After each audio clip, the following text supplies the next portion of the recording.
Friend ಹೆಂಡತಿ ಜೊತೆಗೆ ಯುವಕ ಎಸ್ಕೇಪ್ ಆಗಿದ್ದಾನೆ. ಈ ಪ್ರಕರಣದ ತನಿಖೆಯನ್ನು ಚುರುಕುಗೊಳಿಸಲಾಗಿದೆ. ಯುವಕನ ಮನೆ ಧ್ವಂಸಗೈದಿದ್ದ ಮೂವರು ಲಾಕ್ ಆಗಿದ್ದಾರೆ. ಬೆಳಗಾವಿ ಮಾರಿಹಾಳ ಪೊಲೀಸರಿಂದ ಮೂವರನ್ನು ಅರೆಸ್ಟ್ ಮಾಡಲಾಗಿದೆ. ನಾಗರಾಜ್ ನಾಯಕ್, ರವಿ ಬಿಜಗತ್ತಿ, ಈಶ್ವರ್ ಬಂಧಿತ ಆರೋಪಿಗಳು. ಈ ಮೂವರು ಸೇರಿ ಹಲವರ ವಿರುದ್ಧ ಯಲ್ಲಪ್ಪ ತಂದೆ ದೂರನ್ನ ಕೊಟ್ಟಿದ್ರು. ಸದ್ಯ ಮೂವರನ್ನ ಬಂಧಿಸಲಾಗಿದೆ. ಆರೋಪಿಗಳ ವಿಚಾರಣೆ ಕೂಡ ಆಗ್ತಾ ಇದೆ ಎನ್ನುವ ಮಾಹಿತಿ ಇದೆ. ಬೆಳಗಾವಿ ಮಾರಿಹಾಳ ಪೊಲೀಸ್ ಠಾಣೆಯಲ್ಲಿ ಪ್ರಕರಣ ದಾಖಲಾಗಿದೆ. ಕೇಸ್ ದಾಖಲಾಗ್ತಾ ಇದ್ದಂತೆ ಆರೋಪಿಗಳನ್ನ ಪೊಲೀಸರು ಬಂಧಿಸಿದ್ದಾರೆ. ಬೆಳಗಾವಿಯ ಬರ್ಮ್ಯಾನಟ್ಟಿ ಗ್ರಾಮದಲ್ಲಿ ಈ ಘಟನೆ ನಡೆದಿತ್ತು. ಪ್ರಕರಣದ ಕುರಿತಂತೆ ಪೊಲೀಸರು ತನಿಖೆ ಮಾಡಿ ಮೂವರನ್ನ ಅರೆಸ್ಟ್ ಮಾಡಿದ್ದಾರೆ.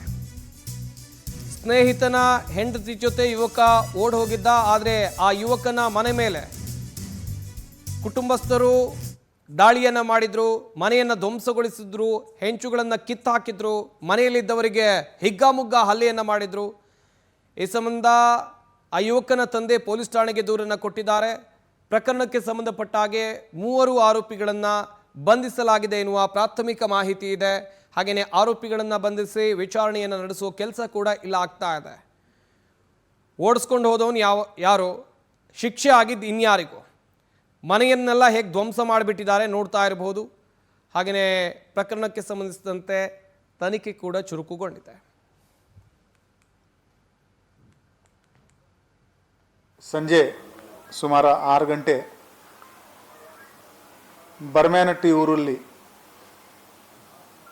ಭೀಮಪ್ಪ ತಂದೆ ಯಲ್ಲಪ್ಪ ನಾಯಕ್ ಇವರ ಮನೆ ಮೇಲೆ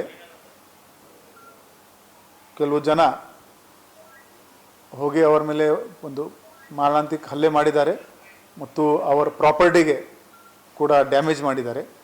ಅವರು ಇವತ್ತು ದೂರು ನೀಡಿದ್ದಾರೆ. ಆ ದೂರಿನ ಆಧಾರದ ಮೇಲೆ ನಾಗರಾಜ್ ಬಾಳಪ್ಪ ನಾಯಕ್, ರವಿ ಬಿಜಗಟ್ಟಿ, ಈಶ್ವರ್ ಶಿವಪ್ಪ ಮತ್ತು ಇತರರು ಇವರ ಮೇಲೆ ಪ್ರಕರಣ ದಾಖಲು ಮಾಡಲಾಗಿದೆ. ಇದರಲ್ಲಿ ಯಾರಿಗೆ ಬಾಡಿ ಇಂಜುರಿ ಇಲ್ಲ. ಆದರೆ